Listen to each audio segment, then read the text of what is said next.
studios in Coronado with our Take It Back show. Today we're broadcasting from Wildemar, California. We had a little mishap trying to get to the studio today. But our guest today is the famous actress, Kathy Garver. And we're so glad to have you here, Kathy.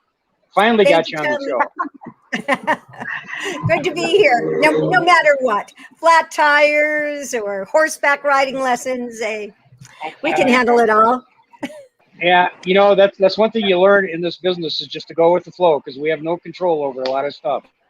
It's amazing. I was just in Houston shooting a film. We were picking up some shots from Old Man Jackson, and I play Mrs. Jackson in this. And I'd say half of the shots were outside. Well, of course, what did it do? Oh, it was raining down there, wasn't it? Of course it did.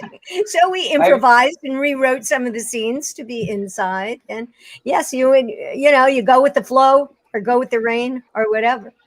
Well, yeah, that's what you do. You're on set. You've got to be able to improvise and make changes quickly because we never know what happens.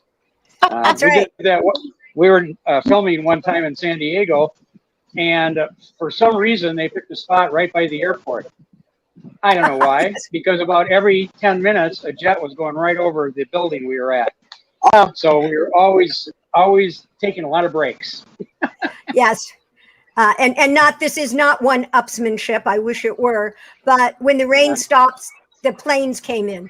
We too were by a small airport that they didn't know when they got the location.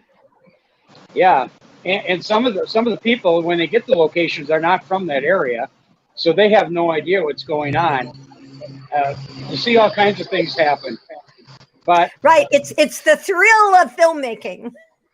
That's one of the fun things. We all laugh about it. We're my wife, me and I were at a red carpet in Hollywood Friday night, and that's one of the things we were talking about. We were laughing about all the stuff that happens that we have no control over, and you just kind of go with it.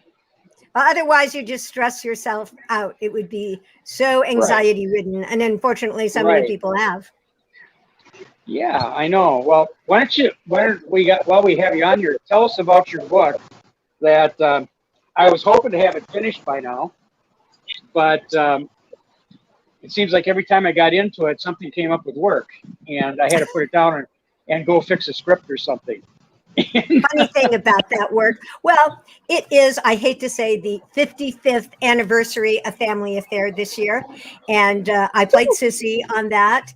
And I know I'm 39, Tommy. So, Mia, I don't know why it is the 55th anniversary. It could be the magic of Hollywood or somebody's maybe not telling the truth. But in order to celebrate that, I have the reprint that is out of the Surviving Cissy. I think you have the hard copy. And so it was such a success that they're bringing it out in paperback. And not only that, I have a new book coming out called Family Affair Scrapbook that will be out this year. And also another new book coming out this year called TV Dinners TV Cookbook, because we have a pilot for our TV Dinners show, which is really kind of a strange tale talking about Hollywood and the way things happen and the way you have to recreate things, because we presented the TV Dinners pilot to a couple networks, but Retro TV really liked it. They said, we just want to change a couple things. You won't be host. Susan Anton will be host. We're not going to have any cooking, no cooking in TV Dinners, and we'll call it Idle Chat. I said, okay. And they said, you can be executive producer and get a percentage of the profits. And I said, all right. And so, but we still have the rights to TV Dinners per se. And that book will be coming out. This is kind of a mock-up of it because it's not out yet. TV Dinners, Retro, not on Retro TV, but it's coming out on a different network. I think I saw you talking about it on your Facebook page, and that intrigued me because, you know, as kids, we all grew up with the TV Dinners watching TV. And as I always considered you one of the true family comedians, because when you did your show and others in that same time, that we all sat,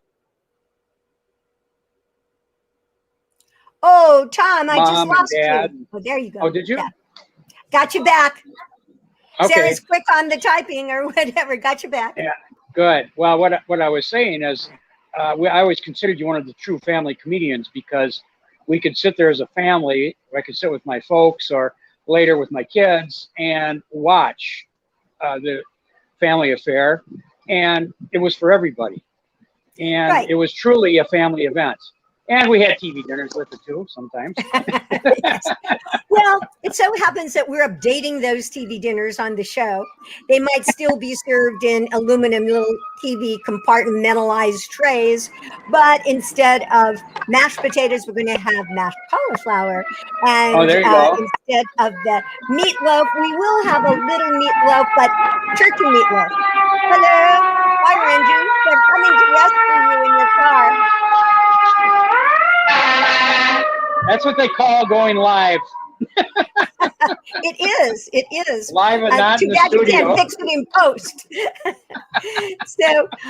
So we're updating the TV dinners, and then we are having our classic stars come on, like Butch Patrick. Butch Patrick is also in this film. I'm just doing that. He was our first guest star on TV dinners, and we did a whole Munster meal. So we would have Maryland's Mashers. Marilyn played the part, yeah, and then there was Mockingbird Lane, chocolate mousse, very light because they lived on Mockingbird Lane, and so it's really fun. We caught up with Butch and what he's doing. So that's the whole show in a wrap. That's nice. I ran into him about 3 years ago in Santa Maria, and it's always kind of nice when you run into somebody from your TV fan past like that. And well, yes, and that's kind of like what Idle Chat is. There's 8 episodes, and it's a reunion of the classic stars. So Tony Dow and Jerry Mathers reunite. I'm going to see them at an event at Mid-Atlantic Nostalgia Con at the end of August, and we'll all get together. That's awesome. A wonderful convention in Maryland. And then they had a reunion of the family. What's it called? Get Happy Now. The one with Henry Winkler and Happy Days. Happy Days. Yes. Happy Days. Good, Tina. Yeah. The Happy Days, and they had a reunion of the Love Boat with Fred Grandy and lots of people. Oh, and yeah, he just died. Yes. Yeah. So sad. Very sad. Yeah, Gavin McLeod. So he was a really great guy. I have a show called Star Watch that is going to go on to a Roku channel, but I interview all the people that, not all, but people that have stars on the Walk of Stars in Palm Springs.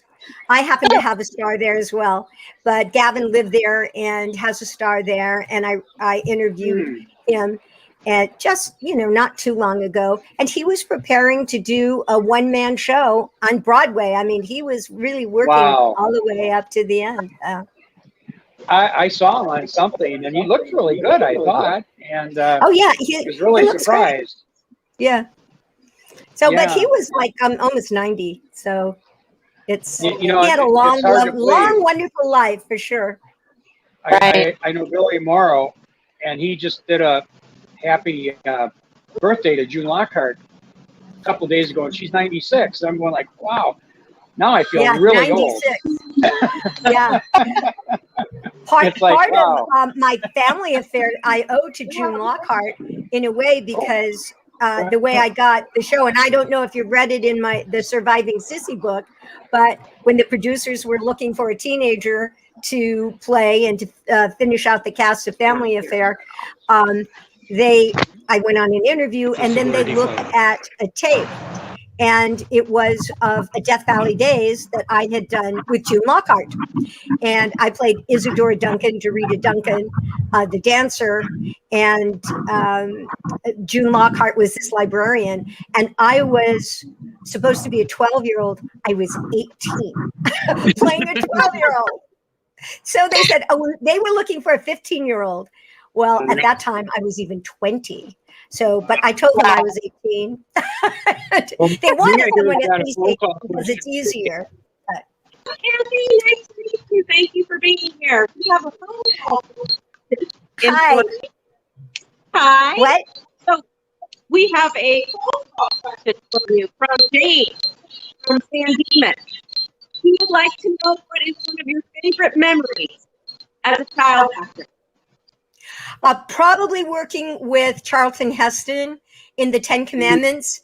Oh. That was not the silent version, but it was absolutely epic to be in the Ten Commandments, and as a child to be up on this paper mache mountain that they had built on Paramount Studios, and I was just looking at what I had written in my book before.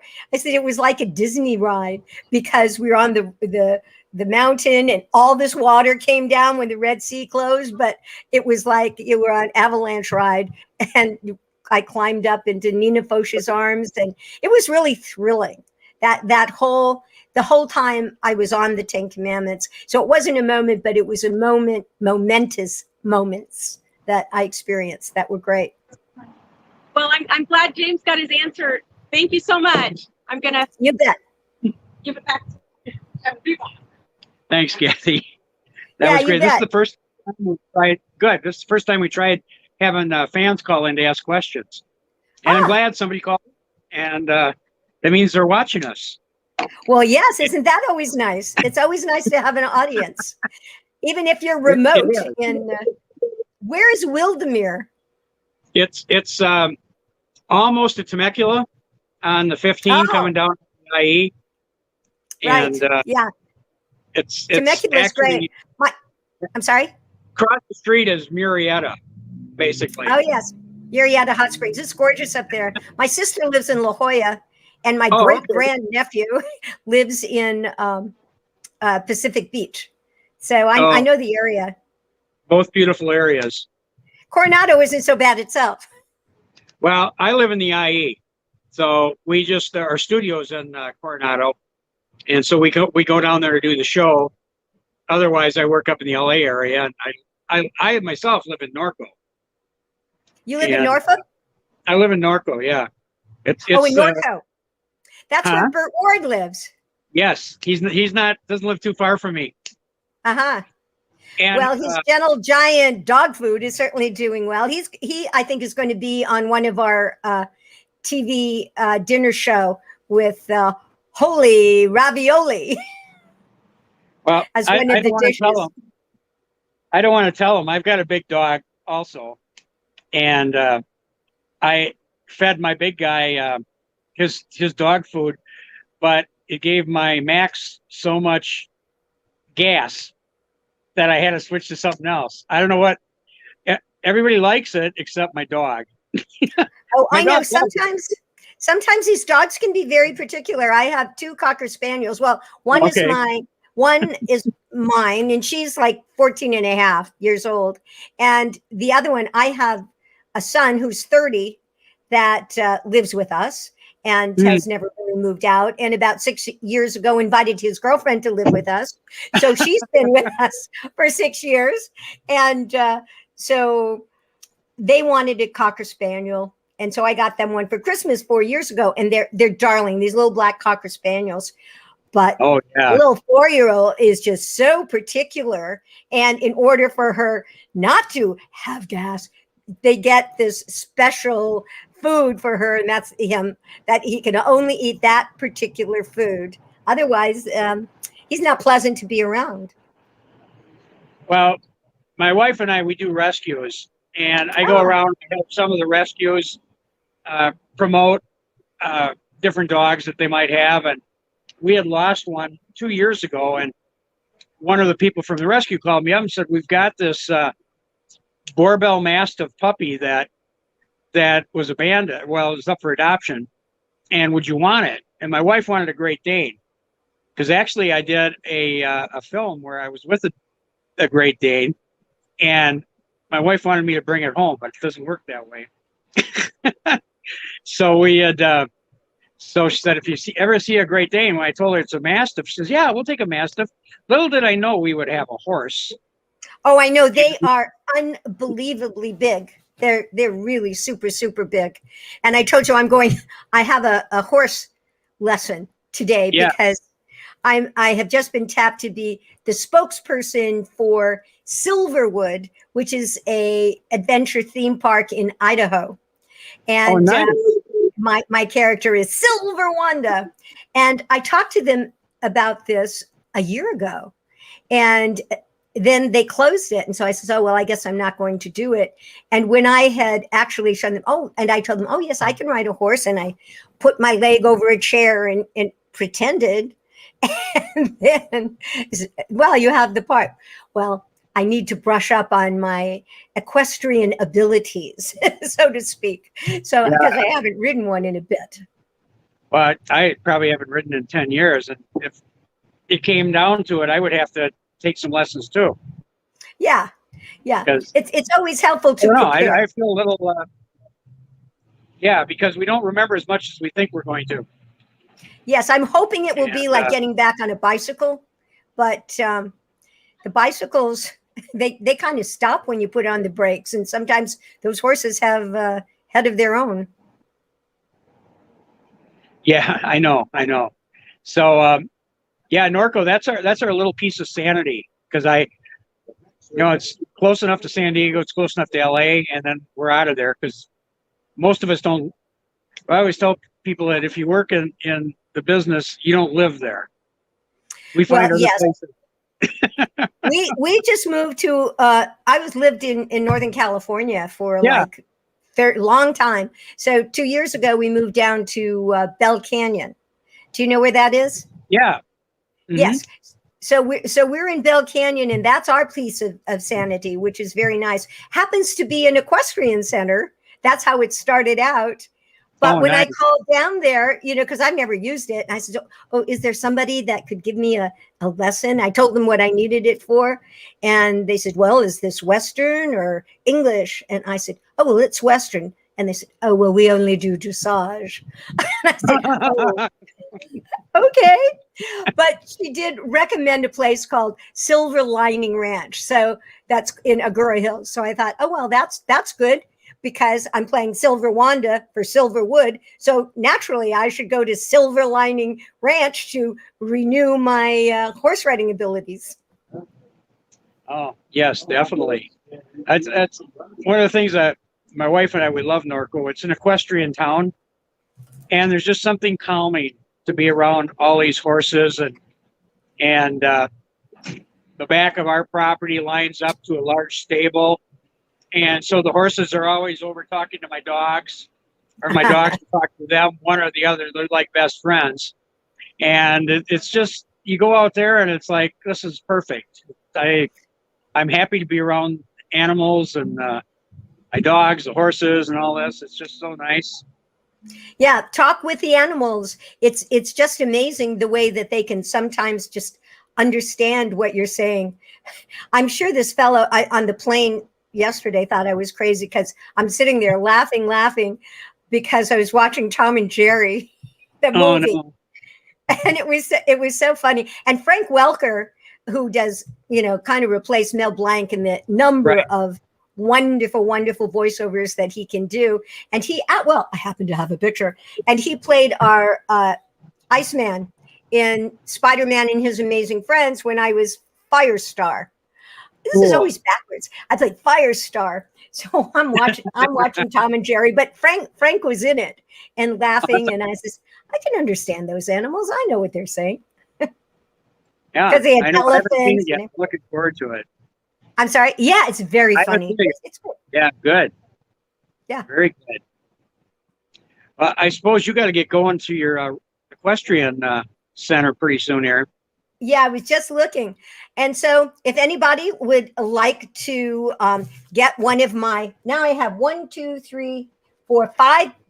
books that will be out. I have 3 books out now available for people, and they can go to my website to get them, which is strangely enough called, Tommy, KathyGarver.com. KathyGarver.com. Yeah.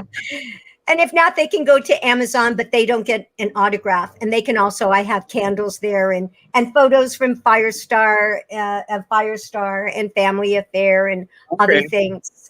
And they can always like me on Facebook, see what I'm up to, see where my next appearance will be.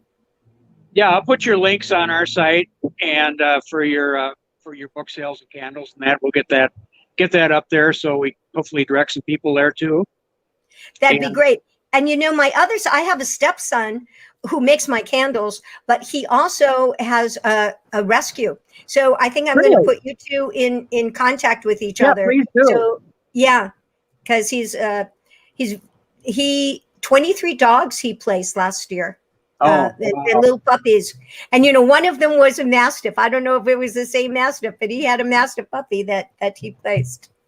They're gentle giants. They're the sweetest things, but they're huge. Yeah, they are. Take a lot of care. You want to say hi? Oh, yeah. Here, I'm going to let my partner talk to you for a minute. I want you to come and say hi, Kathy. I'm Tina. Hi, Tina. Hi. I just got to tell you, growing up, I wanted to be you. I wanted to be, literally you, not necessarily Cissy, but you, because you always exude this beautiful persona and this wonderful aura. And I've enjoyed watching you reruns of Family Affair. We used to sneak in it all the time. But I think we had one more caller. And I think Mia's going to ask the question really fast and we'll let you go. Okay. We have Bethany who called from Tarzana, and she said that, like Tina, you were her idol growing up, and she wanted to know who your idol growing up was. I don't think I had any idols per se. I didn't have any idols per se. My favorite movie was the song from Moulin Rouge. That was my favorite movie growing up. But person, it was my mom. And she was famous in my life. That's awesome. That's incredible. Yeah. Wonderful. Well, thank you, Bethany, for watching and calling in. And it's great to meet you. Yeah, it's really great to meet you again. Thank you. We're going to give it back to Tommy. Hey, Tommy. Here he is. Yeah, I had the worst time with my phone, so it was really hard to get you on. We're like in a patio right now. I think you've done a great job, doing this show from a phone booth. I'm very impressed. Almost literally, right? But yeah. But the funny thing is, I've got all the video equipment in my car. I've got camera and everything, just lights, and I went to set it up, and we don't have a cable to go to the laptop. It's like, we'll make this work The smallest somehow. thing. it's good. Right. How about those Red Sox? And how about those Red Sox? There's an Angels one here too. Yeah. But anyway, just thank you so much for being on. Again, you've My been pleasure. a person to me, and Tommy had a little crush on you. Yeah, I was. I was a teenager who had a crush on you too. So. Aw, Who thank didn't? you. Where's a crush now? Where did all my crushes go? Oh, well, I'm celebrating my 40th anniversary, so I guess he crushed them. All right, have a great day. Hope you get your car fixed You soon. too, Kathy. Right. Thank you. Thanks. Okay, bye-bye. Bye. My phone.